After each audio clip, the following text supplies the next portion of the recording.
귀한 찬양 감사드립니다. 우리 지난 한 주간 바쁘게 달려온 것 같습니다. 수요일, 목요일이 이렇게 성탄절이 있고 또 다음 주도 성구영신 예배도 있다 보니까요. 저는 사실은 주일을 한 3일에 한 번씩 하는 것 같아서 오랫동안 그래도 말씀 전하고 목회를 그래도 좀 20년 넘게 했는데 이번 주에는 조금 힘에 부치는 것 같습니다. 그런데 하나하나 지나갈 때마다 하나님이 참 큰 은혜를 주시는 것 같습니다.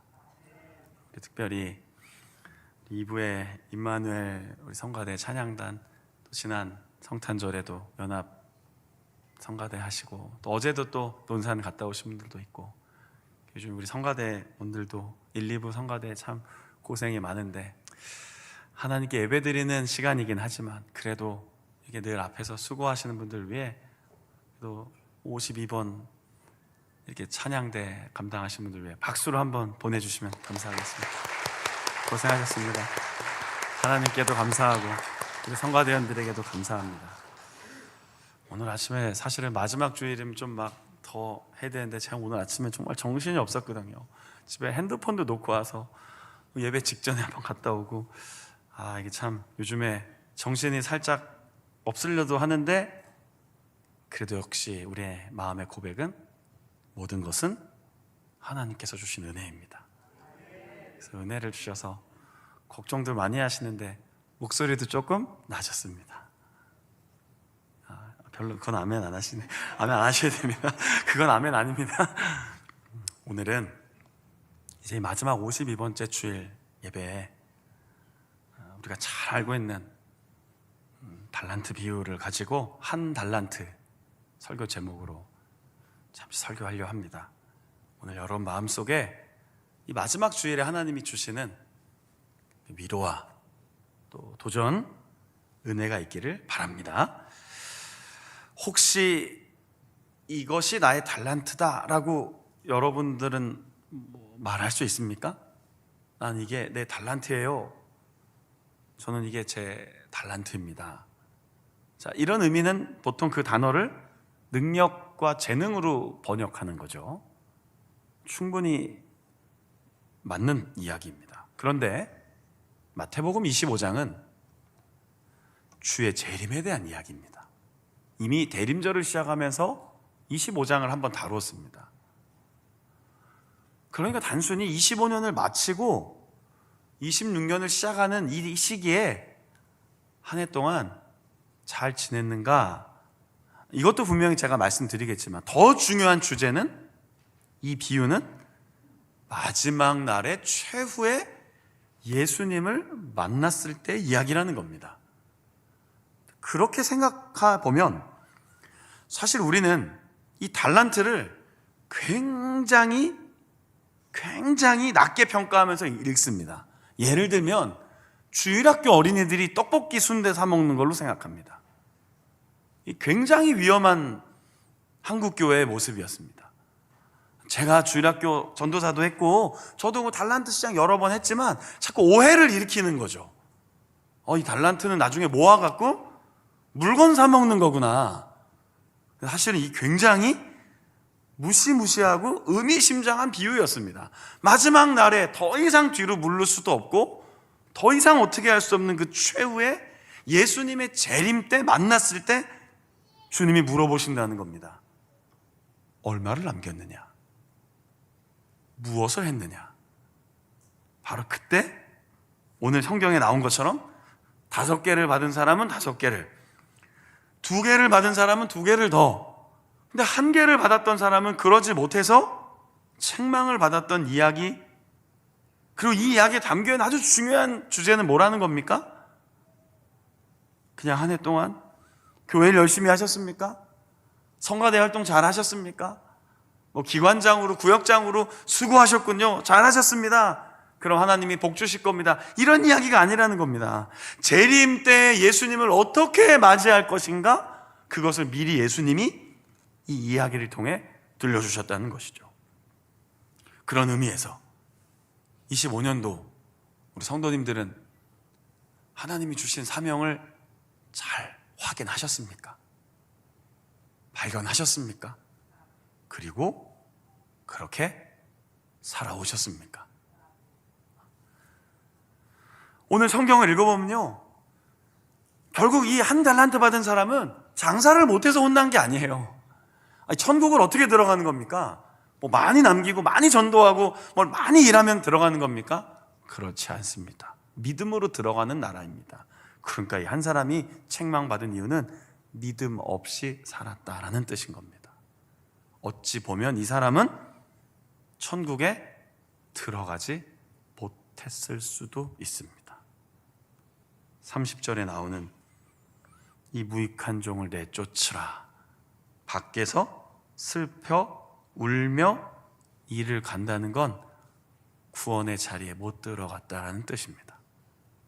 그러니까 이 비유를 단순히 한 해 동안 얼마나 잘했느냐 뭐 했느냐 이런 이야기를 하는 것으로만 그치는 것이 아니라 정말로 믿음으로 살아가야겠구나를 결심하게 하는 예수님의 비유라는 것이죠. 무엇보다 이 이야기에는 대충이 없습니다. 적당히 없습니다. 우린 가끔 그렇게 살잖아요. 뭐 하다 보면 그건 대충 해도 돼, 그건 적당히 해도 돼. 혹시 어떠십니까? 신앙생활하면서 적당히 대충 했던 거 있지 않으십니까? 또 이게 예라고 하는 순간 저도 또 계속 답변해야 되니까 그쯤에서 알아서 들으시고, 혹시 군생활하면서 대충 하신 적은 없으십니까? 적당히 하시진 않으십니까? 일터로 부르셨는데 거기에 가서 그냥 사람이 보면, 누군가 나를 좀 지켜보면 열심히 하는 척 하다가 대충 적당히 살지는 않으십니까? 예수님에겐 적당히가 없었습니다. 예수님은 3년 정도 아주 집중해서 사역하셨습니다. 얼마나 바쁘셨는지 신약성경 곳곳에 잠들 겨를도 없이, 식사할 겨를도 없이, 그렇게 보면 우린 참 잘 먹고 잘 자면서 신앙생활 하는 겁니다. 예수님은 그렇게 사셨습니다. 한 사람이라도 더 만나려고, 한 사람이라도 더 고쳐주시려고 밤이 늦도록 사람들이 만나자고 하면 만나주셨고, 고쳐주셨고, 복음 전하셨고, 붙잡아 주셨습니다. 예수님에겐 적당히가 없었습니다. 이 비유에 어쩌면 5달란트, 2달란트 받은 사람이 착하고 충성된 종아라고 했지만, 그보다 더 앞서 예수님은 하나님이 이 땅에 보내신 그 사명, 그 부르심, 그 아들로서의, 그 메시아로서의 일, 충성을 다하셨습니다. 생명을 걸었습니다. 자기 목숨을 내어주셨습니다. 어쩌면 이 마태복음에 나오는 이 비유는 그런 이야기를 하고 싶으셨던 것 같습니다. 저는 이찬수 목사님 설교를 참 좋아하는데 요즘엔 진짜 시간이 없어서 잘 말씀을 못 듣습니다. 예전에는 주일 설교 마치고 바로 목사님 설교를 듣곤 했는데요, 제가 그만큼 이찬수 목사님 설교를 참 좋아했거든요. 근데 그 목사님이 존경하는 분이 있으십니다. 사랑의 교회 옥하는 목사님입니다. 옥하는 목사님 설교 제가 자주 들었거든요. 그런데 교회에서 야단치실 때가 있어요. 옥하는 목사님 화를 잘 안 내시는 분이 아니에요. 그런데 어떤 일에 화를 내셨냐면, 아무것도 하지 않고 시도도 해보지 않고 그저 못한다고 포기하면 목사님 야단을 치셨어요. 실패한 거에 대해서 야단을 치시지 않았어요. 괜찮다고 하셨어요. 저는 그 목사님의 설교를 가끔씩 들을 때마다 많은 것들을 깨달았습니다. 맞다. 우리가 뭘 하다 보면 실패할 수도 있지, 잘 안 될 수도 있지, 좀 불편한 일이 생길 수도 있지. 그러나 그것이 두려워서 1달란트 받은 사람처럼 그냥 묻어두자. 솔직히 얼마나 좋은 일입니까? 뭐 그렇게 나쁜 일 했습니까? 아무것도 안 한 게 뭐 그렇게 나쁜 일인가요? 솔직히 본전은 남겼잖아요. 하다가 망한 것보다는 낫지 않습니까? 그러나 하나님은 무섭게 심판합니다. 무섭게 질책하셨습니다. 악하고 게으르다고 했습니다. 믿음이 없다고 얘기하셨습니다. 그리고 밖에 내쫓으라고 했습니다. 심지어 이미 많이 받았는데 더 많이 주라고 하고요, 없는 사람은 다 뺏으라고 합니다. 우리가 알고 있는 사랑의 하나님, 인자하신 하나님, 자비로우신 하나님 같아 보이지 않은데 이 비유 안에 그런 중요한 것이 있다니까요. 무엇입니까? 저를 한번 따라해 보시죠. 얼마나 많이 받았는가? 적게 받았는가? 이거 중요하지 않다는 거예요.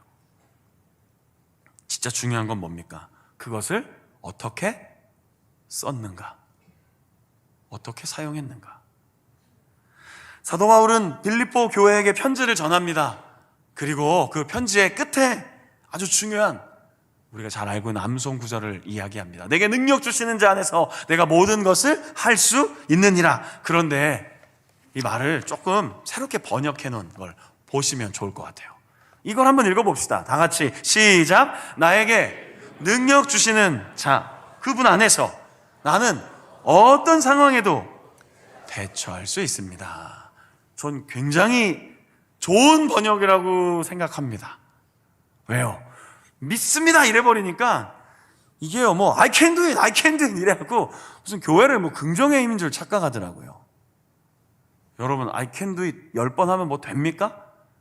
100번 하면 되나요? 10,000번 하면 되나요? 이 굉장히 위험한 얘기입니다.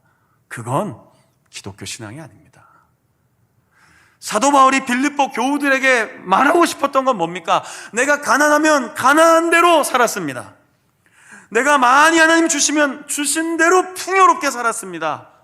헛되이 살지 않았습니다. 옥에 갇히면 옥에 갇힌 대로 복음 전했습니다. 어려운 환경에 처하면 그 처한 환경을 내가 잘 받아들이고 대처했습니다. 대처한 거예요. 살아냈다는 뜻이에요. 거기서 그렇게 반응했다는 뜻이에요. 그런데 우린 이걸 내게 능력 주신 자에서 내가 모든 것을 할 수 있느니라 했는데 막상 일상으로 가면 하나도 안 되고 하나도 안 되니까 성경이 자꾸 의심이 되고 목사님 말씀은 거짓말 같고 하나님 말씀은 진리가 아닌 것 같지만 이건 만병통치를 말한 게 아니에요. 만사형통을 말한 게 아니에요. 바울이 표현한 것처럼 어떤 상황에 처해도 저는 흔들리지 않는 삶의 비결을 배운 것 같습니다. 그것은 예수님과 함께하는 것이었습니다.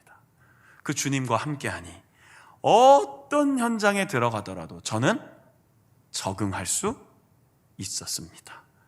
이게 바울의 마음이었습니다. 적응했다는 뜻이에요.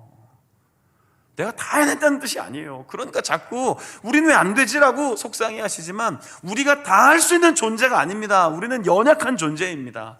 그러나 예수님과 함께 믿음으로 말씀으로 살아가니 이제 살아갈 수 있을 것 같습니다. 이제 좀 참을 수 있을 것 같습니다.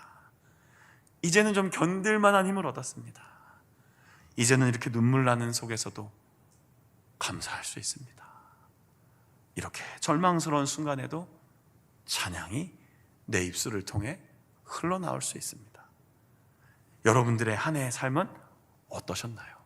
바울은 얼마나 많이 가졌냐 못 가졌냐를 고민하지 않았어요. 지금 나에게 주신 것을 어떻게 사용할지를 고민했던 믿음의 사람이었습니다. 그래서 그는 비교하지 않고 비교당하지 않았어요. 열등감에 빠지지 않았어요. 너무 쉽고 빠른 포기하지 않았어요. 우린 굉장히 쉽고 빠르게 포기하잖아요. 성경 통독 이제 곧 시작할 건데 보통 다 3일에서 5일 안에 포기하세요. 대부분 민수기에서 광야에서 많이 포기하세요. 그만 포기하셨으면 좋겠습니다. 이스라엘 백성들이 38년 동안 헤맸던 민수기 들어가면 대부분 성도님들이 성경 통독을 포기합니다. 포기하지 마십시오. 자꾸 내 약점을 과장합니다. 내 약점을 자꾸 좀 더 크게 만듭니다. 그래서 좋은 핑계로 씁니다. 목사님, 집사님, 성도님, 제가 이래서요 실패할까 두려워합니다. 한 달란트 받았는데 땅에 묻어둔 사람처럼 믿음 없이 살아가면서 하나님, 제 이 모습 이대로 받으신다는 말씀에 위로받습니다. 맞아요, 위로됩니다. 그런데 그거 너무 위로받지 마세요. 하나님, 우리가 변화하기를 원하세요. 하나님, 우리가 바꾸기를 원하신다고요. 지금보다 더 나은 나를 기대하시는 것이 하나님의 소망이라고요. 그런데 자꾸 우리는 악하고 게으른 것을 당연한 것으로 받아들입니다. 아까 말씀드렸잖아요. 적당히, 대충. 특히 신앙의 영역에서 더 그런 모습 많지 않으십니까? 우리 여기 현역인 우리 성도님들 계신데 저도 아직 현역입니다. 부대에 가서 지휘관이 뭔가를 명령하면 거기에 순종하지 않으십니까? 안 된다고 하십니까?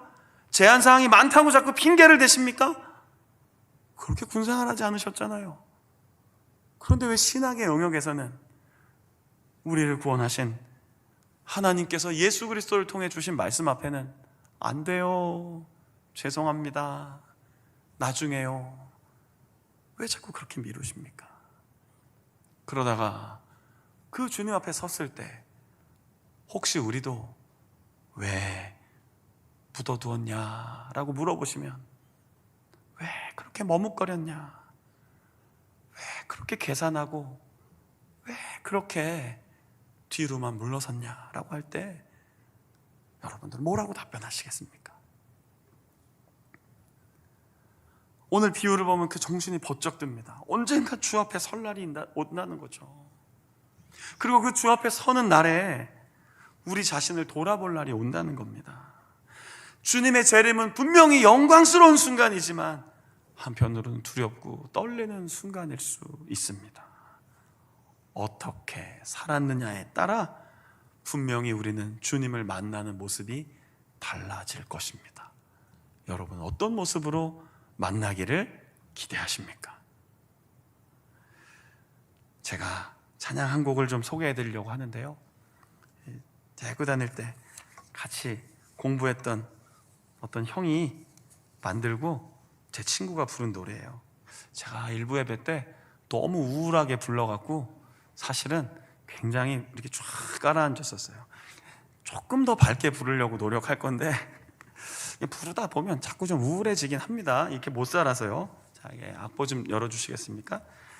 자, 한번 불러드려 볼게요. 내가 가진 것이 다른 사람보다 작아 보여서 나는 당신이 주신 달란트를 묻어두었습니다. 당신이 돌아오기까지 그저 편하게만 살고 싶어서 나는 당신이 주신 달란트를 묻어두었습니다. 성경을 통해 들려주시던 당신의 마음을 알고 나서 묻어두었던 달란트를 다시 꺼내려 합니다. 어떻게 쓰실지는 모르지만 당신께서 주신 귀한 선물 값없이 내 정성 다하여 주 위에 쓰고 싶습니다. 주님 다시 오셔서 나를 만나 주실 때 잘하였도다 나를 안아주실 때까지. 여러분, 정말 저러실 수 있겠습니까? 언젠가 주님 만나야 되잖아요. 어떻게 언제인지는 우리가 알 수 없지만 우리가 이 신앙의 길을 걷는 건 결국 주님 다시 만나 그 나라에 영원한 생명을 누리기 위함인데, 이 땅을 살아가면서 하나님이 주신 이 좋은 것들을 혹시 묻어두고 계시지는 않으십니까? 하나님이 주신 좋은 것을 아름답고 선하게 쓸 수 있었는데, 늘 2025년 말에도 매년 그랬던 것처럼 하나님 또 후회가 됩니다, 하나님 또 죄송합니다, 이런 마음으로만 마무리할 수 없다는 것이죠. 좀 이렇게 얘기하면 좋을 것 같아요. 주님, 저 잘했죠? 어떻게 좀 해보실 수 있겠습니까? 오늘 하루? 주님, 그래 한 해 동안 저 잘했죠? 칭찬해 주세요. 격려해 주세요. 하나님, 저 열심히 살았습니다. 열심히 기도했습니다. 열심히 신앙생활 했습니다. 최선을 다하려고 했습니다. 주님, 저의 삶 칭찬해 주실 거죠? 이런 이야기를 했으면 좋겠어요. 너무 마음이 아파서 이런 설교 들으면 또 연말인데 이런 설교까지 들으면서 막 작아지지 마시고 지난 시간을 돌아보며 하나님, 다시 주님 만날 때까지 이렇게 살겠습니다. 꺼내겠습니다. 다시 일어나겠습니다. 모든 상황에서 예수님과 함께 그렇게 믿음으로 살아가겠습니다. 그런 우리 귀한 자운교회 성도님들로 오늘을 남은 2025년의 몇 날을 보내기를 축복합니다. 요한복음에 보면요, 마지막에 아주 흥미로운 사건이 하나 있어요. 21장 18절부터 이제 자막으로 계속 열어드릴 텐데요, 예수님이 부활하신 후에 갈릴리 호수에 가서 실패한 제자들을 일으켜 주시죠. 그리고 마지막 길을 걸어가며 중요한 이야기를 합니다. 베드로야, 너는 젊어서 너 마음대로 살았지만 이제 마지막에는 누군가 너의 팔을 벌리고 너를 띄우고 너가 원하지 않는 곳으로 데려갈 것이다. 그런데요, 19절에 보니까 이것이 어떠한 죽음으로 베드로가 죽을지를 예수님이 알려주신 거고요, 대부분의 성경학자들은 베드로가 마지막에 십자가에서 순교한 것을 예수님이 말씀해 주셨다고 합니다. 자, 그런데 베드로가 이 이야기를 듣고 갑자기 궁금한 게 하나 생깁니다. 예수님, 그럼 이 친구는 어떻게 돼요? 여러분, 이게 달란트 비유에서 아주 중요한 지점이에요. 하나님, 이 사람 왜 더 주세요? 이 사람한테 왜 더 주세요? 이 사람한테는 왜 이것도 주시고 이것도 주시고 다 주세요? 베드로가 그렇게 예수님께 질문해요. 그랬더니 예수님이 뭐라고 하셨습니까? 한 절 넘겨봐 주시죠. 자, 질문해요. 자, 22절 같이 읽어봅시다. 시작. 예수께서 이르시되 내가 올 때까지 그를 머물게 하고자 할지라도 내게 무슨 상관이냐? 너는 나를 따르라 하시더라. 아멘. 예수님 되게 차갑죠? 그게 너랑 무슨 상관이야? 예수님이 이런 목소리 톤이 아니셨을 것 같습니다. 베드로야, 그건 네 영역이 아니야. 이 사람에게 더 주고 말고 하는 건 너의 것이 아니야. 너에게 주어진 길을 걸으면 돼. 나를 바라보면 돼. 그 얘기를 듣고 베드로가 초대교회 놀라운 복음의 증인으로 섭니다. 우리 여러분들도 그러셨으면 좋겠어요. 한눈 팔지 않았으면 좋겠어요. 자꾸 옆 사람 보지 마세요. 너무 저 기대하지 마세요. 여러분, 담임 목사 보고 신앙생활 하세요? 저를 따르시는 겁니까? 아니잖아요. 여러분, 역대 훌륭한 목사님들 따르며 천국 가는 거예요? 아니에요. 예수님 따라가는 길이에요. 우리 예수님 믿는 거지 사람 믿는 거 아닙니다.